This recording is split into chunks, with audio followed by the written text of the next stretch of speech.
Você está no canal Pensamentos Atemporais. Inscreva-se, ative a notificação, deixe seu like e compartilhe. Livros são as melhores coisas, bem usados. Abusados, entre os piores. Qual é o uso certo? Eles não servem para nada, além de inspirar.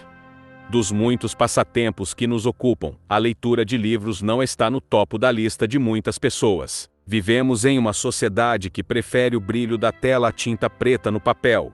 E embora parte da razão para isso resida na natureza cativante da tecnologia moderna, outra razão é a ignorância que muitos têm sobre os benefícios da leitura. Pois os livros, principalmente os mais conhecidos, não são simplesmente uma forma de entretenimento. Eles são a fonte do que o poeta Matthew Arnold chamou de o melhor que já foi conhecido e pensado no mundo. E, portanto, são uma das maiores ferramentas à nossa disposição para nos inspirar a viver mais plenamente. Para todos os que se sentem presos em uma repetição interminável de escravidão, a leitura dos grandes livros é um meio eficaz de fuga. Ou como escreveu o autor Mark Edmondson, todos nós somos socializados uma vez por nossos pais e professores, ministros e padres. Ler bons livros é sobre ter uma segunda chance. Não se trata de nascer de novo, mas de crescer uma segunda vez, desta vez como seu próprio educador e guia, Virgílio para si mesmo. Muitas pessoas lamentam a falta de bons exemplos e culpam seus problemas por nunca terem sido ensinadas a lidar com as dificuldades da vida. Mas os grandes livros podem ajudar a amenizar tais deficiências. As biografias nos oferecem acesso a modelos que excedem qualquer um que possamos encontrar na vida real. As grandes obras de ficção retratam a condição humana e as formas de navegar por ela de uma forma insuperável, por qualquer outro meio. Enquanto os livros de não ficção nos fornecem acesso às ideias e visões de mundo de algumas das maiores mentes da história. Especialmente quando a vida envelhece, é nos grandes livros que devemos nos voltar para descobrir novas formas de existir no mundo. Ou como Edmondson explica ainda, o teste de um livro está em seu poder de mapear, ou transformar uma vida. A pergunta que, em última análise, faríamos a qualquer obra de arte é esta: você pode vivê-la? Se você não puder, ainda pode atrair um interesse considerável. O trabalho pode encantar, pode desviar, pode nos ensinar algo sobre o mundo mais amplo, pode refinar um ponto, mas se não pode ajudar alguns de nós imaginar uma vida, ou desdobrar uma já latente dentro de nós, então não é um trabalho. Os livros devem ser chamados de principais e se tornarem canônicos quando, com o tempo, fornecerem aos indivíduos existentes opções ao vivo que os ajudarão a mudar para melhor. Mas, além de nós fornecer maneiras de melhorar nossa vida, os grandes livros também podem nos ajudar em um processo de autodescoberta. A importância do autoconhecimento em uma vida bem-vinda é conhecida há muito tempo, mas é notoriamente difícil de alcançar. Pois junto nossos poderes de autoengano, muitas vezes nos faltam as palavras para descrever e expressar os conteúdos sutis e mais profundos de nossa mente. As grandes obras de ficção podem ajudar a remediar esta situação, pois os autores dessas obras são alguns dos mais astutos observadores da natureza humana. Através de seus personagens, eles retratam as profundezas da alma humana que poucos são capazes de revelar, e, assim, suas palavras podem ser usadas para desvendar os mistérios de nossa própria mente. Precisamos aprender não apenas a ler livros, mas a nos permitir ser lidos por eles.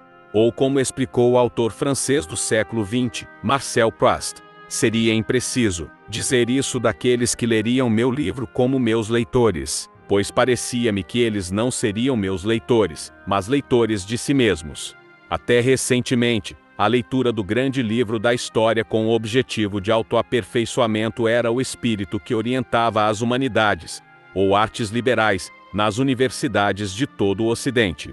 Mas hoje um número crescente de professores de humanidades abandonou esse espírito. Em vez de reviver as ideias dos grandes livros e oferecê-las aos alunos como maneiras potencialmente melhores de viver, muitos professores se envolvem no que Soren Kierkegaard chamou de um trágico mau uso da erudição. Eles ensinam seus alunos a historicizar e criticar os grandes livros e explicá-los como relíquias irrelevantes do passado.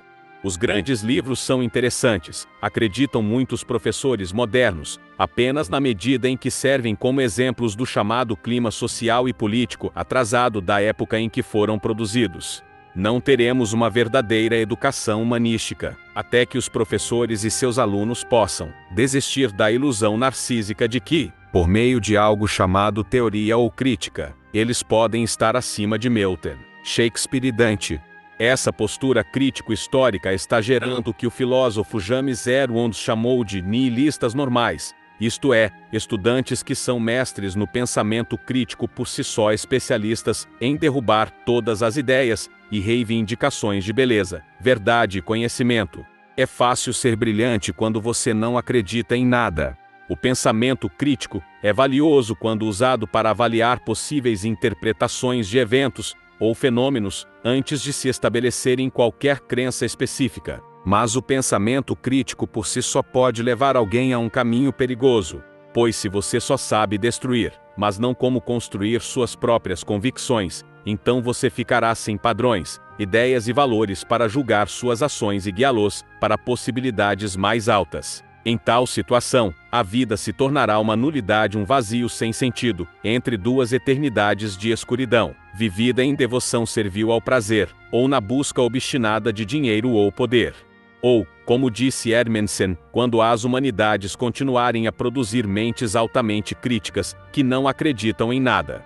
O que você provavelmente obterá são cada vez mais homens e mulheres bidimensionais. Estas serão as pessoas que vivem para o prazer fácil, que pensam em dinheiro primeiro, depois em segundo e terceiro, que abraçam o status quo. Serão pessoas tão satisfeitas consigo mesmas que não estão desesperadas com a inutilidade geral de suas vidas, que não conseguem imaginar que a humanidade poderia fazer melhor. Felizmente, podemos nos dedicar ao nosso estudo pessoal das grandes obras da história sem nos sujeitarmos à influência corrupta da universidade moderna. E se decidirmos ser um dos poucos a fazer da leitura de grandes livros uma propriedade, o que provavelmente descobriremos é que, à medida que nos tornamos mais fixados na sabedoria contida neles, na atração da tecnologia e no ruído branco da cultura ao nosso redor, perderá o controle. Pois, como explica Edmondson, as pessoas que aprenderam a viver, o que ser, o que fazer lendo grandes obras não serão excessivamente suscetíveis aos últimos produtos da indústria cultural. Eles serão capazes de experimentá-los ou se afastar completamente. Eles terão coisas melhores em mente.